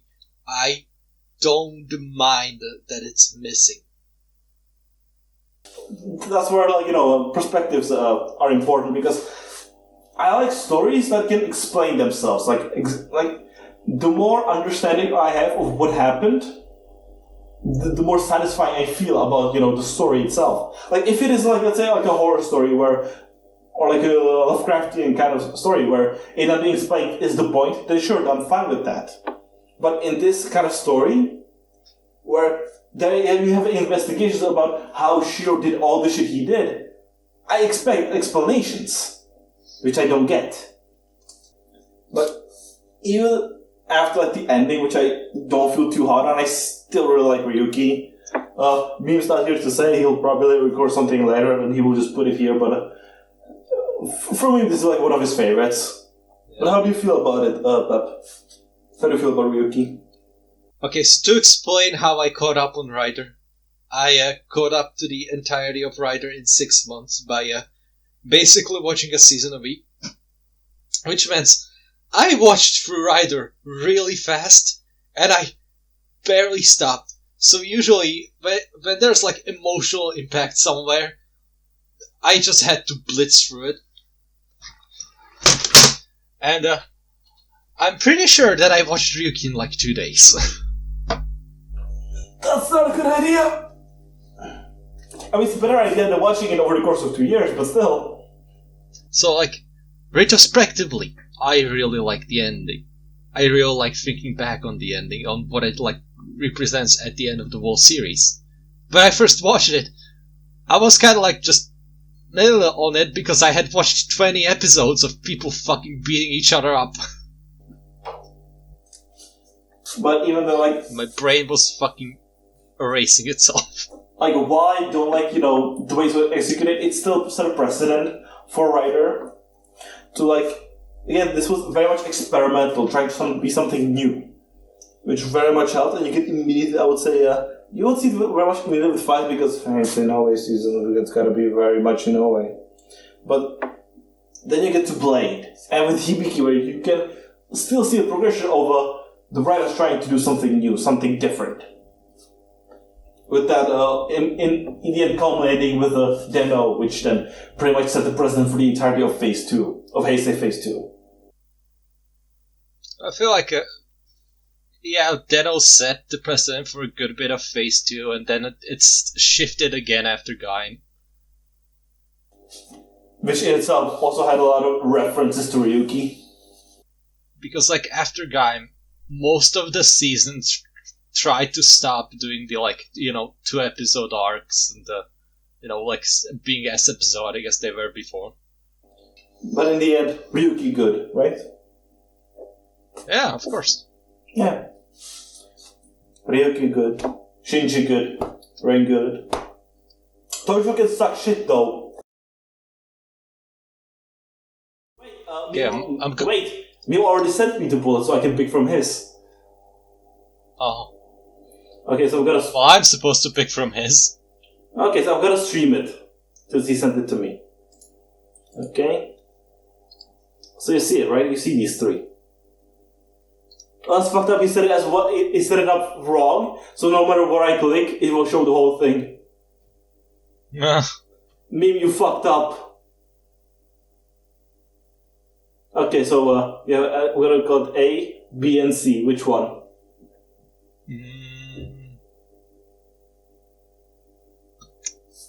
A4 alternative. Okay, A. Oh! Oh. So hey guys, next episode of Battlefight Ridercast, we're gonna talk about the classic Tatsunoko Productions show, Gatchaman. I'm excited. I love the reimagining or the remake / reboot of those Gatchaman crowds. Oh, you'll be fucking jerking yourself off during crowds. Yeah. You better get ready for that. So yeah. That's been Battlefight Ridercast. And I said it before, but I'll say it again. The moral of the story at the end of the day, fuck Dojo. Cock over.